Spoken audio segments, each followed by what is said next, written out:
नमस्कार, आप देख रहे हैं जनतंत्र टीवी और मैं हूं आपके साथ माधुरी तिवारी। उत्तराखंड में चारधाम यात्रा 2024 संपन्न हो चुकी है। अब उत्तराखंड सरकार शीतकालीन यात्रा पर जोर दे रही है। उत्तराखंड में शीतकालीन यात्रा को बढ़ावा देने के लिए न सिर्फ मुख्यमंत्री पुष्कर सिंह धामी धार्मिक स्थलों पर जाकर श्रद्धालुओं की आमंत्रित कर रही है, बल्कि कैबिनेट मंत्री समेत अन्य नेता भी शीतकालीन धार्मिक स्थलों पर जाकर उन जगहों को प्रमोट भी करेंगे। इसी क्रम में मुख्यमंत्री पुष्कर सिंह धामी 8 दिसंबर को रुद्रप्रयाग जिले में स्थित उखी मठ में बाबा केदार के दर्शन कर शीतकाल यात्रा का शुभारंभ करेंगे, जिसके बाद सीएम जिला के विकास कार्यों के साथ बैठक करेंगे और फिर रुद्रप्रयाग जिले में ही रात्रि विश्राम भी करेंगे।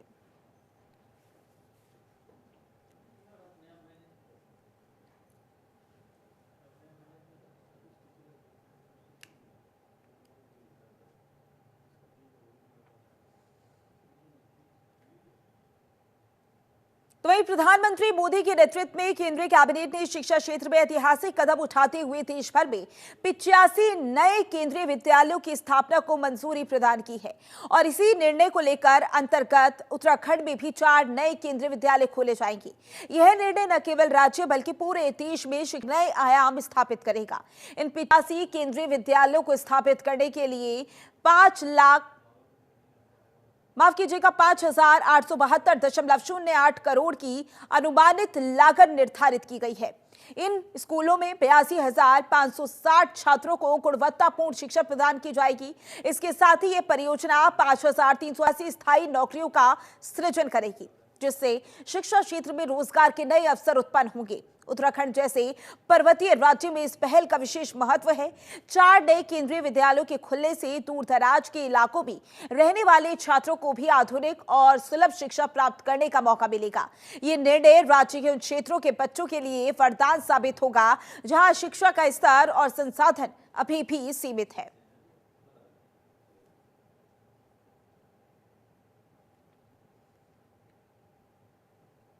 वहीं दून वासियों को जल सहारनपुर रोड पर लगने वाले भीषण जाम से राहत मिलने वाली है।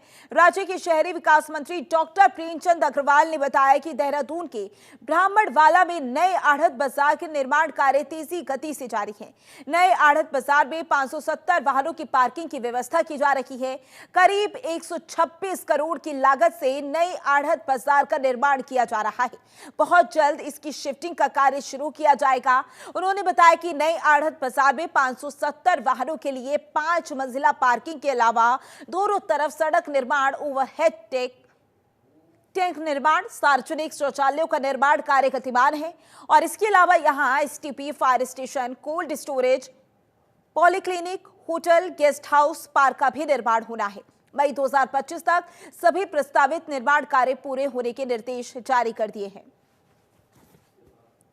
देखिए, आप जानते हैं कि जो हमारा सहारनपुर रोड पे बहुत पहले से वहाँ आढ़त बाजार स्थित है और आढ़त बाजार होने के नाते, क्योंकि आप जानते हैं कि व्यापारियों के ट्रक आना और फिर लोड होना, अनलोड होना, और वो एक ऐसा रास्ता है कि जिसमें सहारनपुर या अन्य क्षेत्रों से आने वाले लोगों के लिए वो स्थान एक बोटल नेक की तरह था। बड़ी परेशानी होती रही, जाम लगता रहा। तो सरकार द्वारा निर्णय लिया गया कि इसको शिफ्ट करेंगे। ब्राह्मणवाला में स्थान चिन्हित करने के बाद वहाँ काम जारी है। वहाँ पार्किंग जो है 570 वाहनों की पार्किंग, फिर 2 साइड की सड़कें, वहाँ पे जो नदी है उसके ऊपर पुल, फिर वहाँ पे टॉयलेट्स और इस प्रकार के इंफ्रास्ट्रक्चर का काम लगभग 126 करोड़ का जो हमारी एमडीडी के द्वारा चल रहा है। मैंने उसका निरीक्षण भी किया और मैंने वहाँ निर्देशित भी किया कि वहाँ गुणवत्ता से और समय से पूरा हो। और उसके बाद चूंकि वहाँ पे हम लोगों ने, जो हमारे 300 कुछ व्यापारी हैं, जिन लोगों ने स्थान के बदले स्थान या जो भी उनके हमारी आपस में बातचीत हुई है, उसके आधार पे फिर हम उसको शिफ्ट करेंगे, क्योंकि पहले इंफ्रास्ट्रक्चर पूरा हो जाए, तत्पश्चात उनको हम जो हमारे व्यापारी हैं उनको शिफ्ट करेंगे। देखिए, आप जानते तो वहीं बांग्लादेश में अल्पसंख्यकों के साथ हो रही अत्याचार के खिलाफ पूरे देश में आक्रोश बना हुआ है। आगामी 10 दिसंबर को ब्राह्मण उत्थान समिति की अगुवाई में देहरादून के रेंजर ग्राउंड से आक्रोश मार्च निकालकर दून निवासी अपना विरोध जताएंगे। आपको बता दें कि बांग्लादेश में पिछले 4 महीनों में अल्पसंख्यक हिंदुओं पर हमले में काफी बढ़ोतरी हुई है। इन घटनाओं ने भारतीय हिंदू समाज को झकझोर कर रख दिया है। उनका कहना है कि हिंदू मंदिरों और घरों को निशाना बनाया जा रहा है, जिससे पूरे भारत में आक्रोश की लहर है।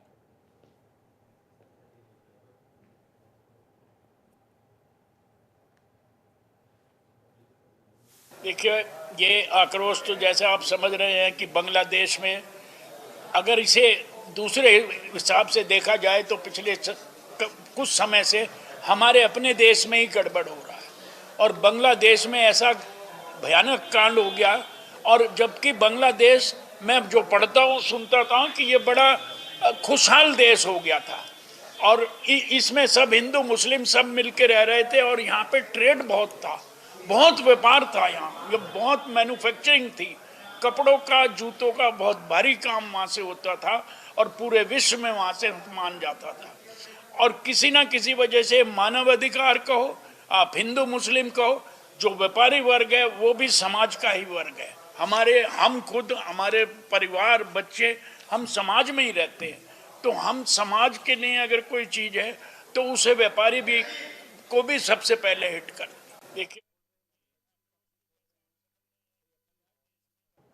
तो वही कुंभ मेला क्षेत्र में किसी भी प्रकार के खनन पर उत्तराखंड हाईकोर्ट की डबल बेंच और रोक के बावजूद हरिद्वार के बैरागी कैंप में गंगा सफाई के नाम पर पोखलैंड और जेसीबी मशीनें उतारने पर गंगा की अविरलता और अवैध खनन के खिलाफ कार्य करने वाली संस्था मातृ सदन द्वारा जिले के अधिकारियों के साथ बैठक की गई, जिसमें उनके द्वारा बैरागी कैंप में साफ सफाई के नाम पर खनन किए जाने के खिलाफ उत्तराखंड सरकार के फैसले पर अपना विरोध दर्ज करवाया। इस मुद्दे पर मातृ सदन को स्वराज सेवा दल और भारतीय किसान यूनियन ने अपना समर्थन दिया है। घंटा भर चले बैठक बेनतीजा रही और जिसके बावजूद मातृ सदन के संत और सूरज सेवा दल एवं किसान यूनियन के सदस्य बैठक का बहिष्कार करते हुए नजर आए। उन्होंने कहा खनन वाले स्थान पर धरना देने चल दिए। उनका आरोप था कि जिला प्रशासन उत्तराखंड शासन के आदेश के आगे बेबस है और हाईकोर्ट के आदेश का सरासर उल्लंघन है। वही बैठक के बाद एटीएम का कहना था कि बैठक में संतों द्वारा भी बताया गया है कि इस संबंध में हाईकोर्ट में 13 दिसंबर की तारीख यानी इस संबंध में किसी प्रकार का कोई स्टे नहीं है और उसके बाद हाईकोर्ट जो भी आदेश देगा उसका पालन किया जाएगा।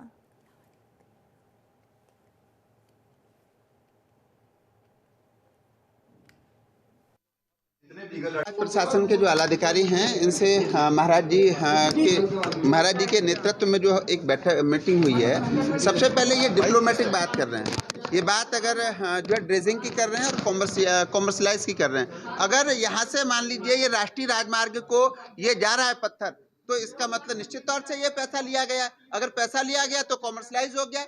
माननीय सुप्रीम कोर्ट ने कह रखा है कि ड्रेजिंग हो या कोई भी खनन हो वो कॉमर्शलाइज नहीं होगा, और अगर कॉमर्शलाइज हो रहा है तो निश्चित तौर से ये हमारे आम जनमानस के साथ धोखाधड़ी हो रही है, मां गंगा के साथ जघन्य अपराध हो रहा है, जिसको स्वराज सेवा दल किसी भी सूरत में बर्दाश्त नहीं करेगा। अधिकारियों को यहाँ पर भेजा। डीएम साहब अगर खुद को सक्षम अधिकारी समझते हैं तो उनको जवाब देना चाहिए था, वो जवाब नहीं दे सकते। इन चारों को दिया, इन लोगों ने पहले ही माइंड मेकअप करके बैठे थे कि आखिरी में क्या बोलना है, और आखिरी में इतने कंक्लूजन के बाद जब एक भी लीगल प्रश्न का उत्तर उनके पास नहीं था तो उन्होंने सीधे कह दिया कि हम खनन बंद नहीं करेंगे, जो कि ये चंडीगढ़ के चार माफिया आएंगे, हरिद्वार की पूरी संपदा लूट के ले जाएंगे और पूरा प्रशासन और यहाँ का जनमानस देखता रहेगा। इसी के लिए यहाँ पे हरिद्वार को अलग किया गया था उत्तराखंड से, और आज सारे लोग यहाँ पे संघर्ष करने के लिए आए हैं। इस बात को जान लीजिए, अगर प्रशासन इस बात को नहीं रुकवाएगा तो हम वहां जाकर के खुद रुकवाएंगे, वहीं बैठेंगे, वहीं हटाएंगे और चंडीगढ़ के माफिया को वहां से भगाएंगे। कंटेम्प्ट फाइल करेंगे, इन सबके विरुद्ध नाम से फाइल करेंगे। डीएम साहब छुप के नहीं बैठ सकते, वो जवाब दे। मातृ सदन है, गुरुदेव वहां बैठे हैं, वहां पे एक एक प्रश्न का हमारे उत्तर दें। हम लोगों ने कोई कच्ची कलियां नहीं खेली है, हम लोग कानूनी बात। देखिए, सीधी सी बात है, जो चैनलाइजेशन का काम हो रहा है वो रिवर ड्रेजिंग पॉलिसी के तहत हो रहा है, और रिवर ड्रेजिंग पॉलिसी गवर्नमेंट की पॉलिसी है, उसी के तहत काम हो रहा है। और वर्तमान में उस पॉलिसी पे ऑनरेबल हाई कोर्ट में मामला चल रहा है, मातृ सदन के साथ में स्टेट का चल रहा है, और वर्तमान में उस मामले में ऑनरेबल कोर्ट ने अभी तक कोई स्टे नहीं दिया है। और अगर कोई स्टे होता तो उसका अनुपालन किया जाएगा और जो भी ऑनरेबल कोर्ट का ऑर्डर होगा। तो वन आरक्षी चयनित अभ्यर्थियों का 5वें दिन भी धरना जारी रहा। वन आरक्षी अभ्यर्थियों ने मीडिया से बातचीत में कहा कि उन्हें 5 महीने से अधिक का समय हो गया है नियुक्ति पत्र मिले, लेकिन उनको अभी तक नियुक्ति नहीं दी गई है, जिससे सभी अभ्यर्थियों में आक्रोश है। उन्होंने वन मुख्यालय पर धरना देकर चेतावनी भी दी है कि अगर जल्द सभी 149 अभ्यर्थियों को नियुक्ति नहीं दी गई तो वे आंदोलन के लिए बाध्य होंगे। साथ ही उन्होंने कहा कि वन मंत्री ने उनको भरोसा दिलाया है कि कैबिनेट में उनकी बात को रखा जाएगा, लेकिन उनका वादा है कि अभी तक उनकी समस्या पर कोई निर्णय नहीं लिया गया है।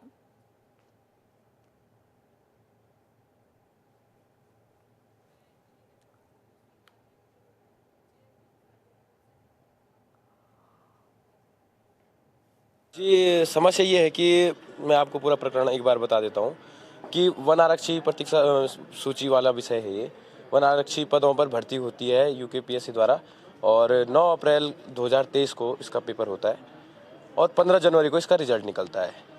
रिजल्ट में आयोग द्वारा विभाग को सूचित किया गया था कि प्रतीक्षा सूची में हम कुछ बच्चों को निकालने वाले हैं, तो आप लोग तैयार रहिएगा। और आयोग द्वारा 10 से 11 मार्च को हमारा फिजिकल कराया गया। 23 अप्रैल को हमारी डीबी होती है, डॉक्यूमेंट वेरिफिकेशन, और 24 मई को वो लोग जिन्होंने विभाग ज्वाइन अभी भी नहीं किया है उनको अंतिम मौका दिया गया था 3 जून तक कि आप लोग 3 जून तक ज्वाइन कर लीजिए, वरना आपका पद निरस्त हो जाएगा और जो प्रतीक्षा सूची वाले हैं उनको उस पर नियुक्ति मिलेगी। तो 3 जून तक ऐसा हुआ कि 162 पद जो थे वो खाली हो गए थे, उन्होंने ज्वाइन नहीं किया, वो कहीं और चयन। तो वहीं उत्तराखंड में बारिश बर्फबारी का इंतजार खत्म होने जा रहा है। मौसम विभाग ने 8 और 9 दिसंबर को प्रदेश भर में हल्की बारिश और ऊंचाई वाले इलाकों में बर्फबारी जताई है। प्रदेश में अक्टूबर नवंबर में बारिश नहीं होने के कारण तापमान सामान्य से ऊपर चल रहा है।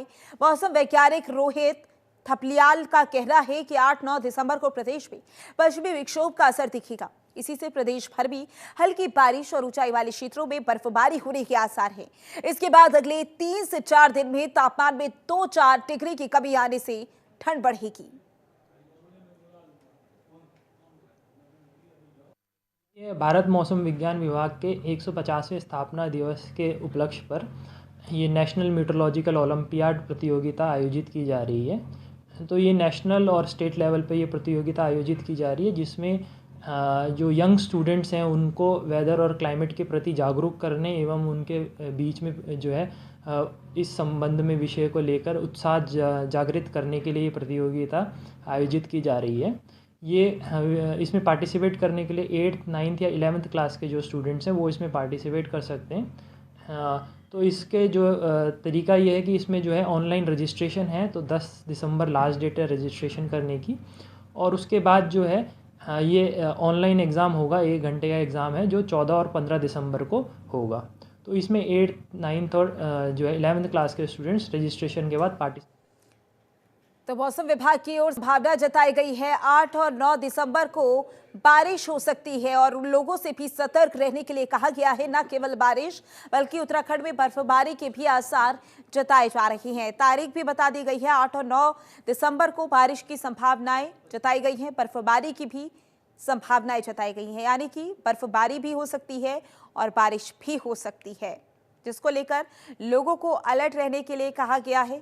इसके बाद अगले 3 से 4 दिन में तापमान में 2 से 4 डिग्री की कमी आने के कारण ठंड बढ़ती हुई नजर आएगी। बता दें आपको, प्रदेश भर में हल्की बारिश और ऊंचाई वाले क्षेत्रों में बर्फबारी होने के आसार है। इसी के साथ 8-9 दिसंबर को प्रदेश में पश्चिमी विक्षोभ का असर दिखेगा और इसी वजह से प्रदेश भर में हल्की बारिश हो सकती है। और ऊंचाई वाले क्षेत्रों की बात करें तो वहां पर बर्फबारी की संभावना जताई जा रही है। जब बारिश और बर्फबारी होगी तो जाहिर सी बात है उसके बाद ठंड और बढ़ती हुई नजर आएगी, क्योंकि तापमान में 2 से 4 डिग्री की कमी देखी जाएगी, जिसके बाद ठंड बढ़ेगी।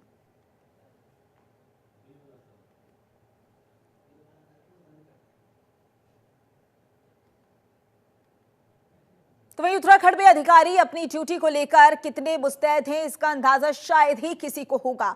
बता दें कि भगवानपुर विकासखंड के ब्लॉक अधिकारियों की बड़ी लापरवाही सामने आई है। आलम ये कि कोरोना काल में विधायक निधि से खरीदे गए लाखों की कीमत के 2 नए ट्रैक्टर कूड़े के ढेर में तब्दील हो चुके हैं। इतना ही नहीं, इन ट्रैक्टर पर अब कूड़े के साथ साथ पेड़ पौधे तक उग गए हैं। इस बाबत ब्लॉक के सभी अधिकारी बेखबर हैं, लेकिन वहीं ब्लॉक के पीटीओ आलोक गार्गी ने कहा कि ट्रैक्टरों को जल्द काम में लाया जाएगा और उन्हें गांव-गांव में कूड़ा उठाने में लगाया जाएगा।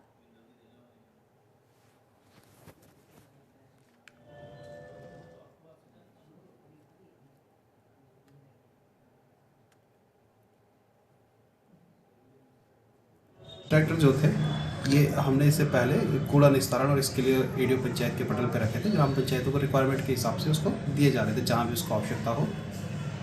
और आगे देखेंगे अगर इसमें कुछ और भी रिक्वायरमेंट हमें पड़ती है तो हम वहाँ भी उसको डिप्लॉय करेंगे अपने ट्रैक्टर को। लेकिन ये कुछ दिन से थोड़ा से चले नहीं हैं, अभी इसको शीघ्र से दोबारा से काम में लिया जा रहा है। और अभी जो गाँव में कूड़ा वगैरह है और इसको हम सोच रहे हैं कि दूसरे समूह वगैरह के लिए इसको अलॉट कर दें, तो फिर ये रेगुलर यूज़ में जब आएंगे तो फिर इस तरीके से इनकी मेंटेनेंस भी हो जाएगी फिर और हमारा इसमें डेली यूज़ में आते रहेंगे। सर इस कौन सी किताबों की बात? अभी इससे पहले कुछ पत्र वो आया था, सूचना के वो आए थे जनसंपर्क विभाग से सरकार की योजना के द्वारा, तो उन्हें हमें पंचायतों को हमें आवंटित करना था। तो एडीओ पंचायत महोदय के पास होती है और उनके कुछ कमरों में रखी थी, कुछ उनके कमरे के बाहर रखी हुई थी क्योंकि बहुत ज़्यादा मात्रा में थी और वो सभी ग्राम पंचायत प्रतिनिधियों। तो वहीं हरिद्वार की गैस प्लांट चौकी से चंद कदमों की दूरी पर खुलेआम नशे का अड्डा चल रहा है। दिन का उजाला होते ही शराब के नशे में धुत लोगों की महफिल सजती हुई नजर आ रही है। सवाल ये उठता है कि पुलिस की नाक के नीचे चल रहे नशे के अड्डों पर आखिर प्रशासन क्यों कार्रवाई करने में नाकाम है। एक तरफ गैस प्लांट चौकी पुलिस चंद लोगों पर ड्रिंक एंड ड्राइव की कार्रवाई कर अपनी पीठ थपथपा रही है, तो वहीं दूसरी ओर उनकी चौकी के पास ही ये नशे के अड्डे खुलेआम चल रहे हैं। स्थानीय लोगों का कहना है कि ये स्थिति उनके परिवार और बच्चों पर बुरा असर डाल रही है।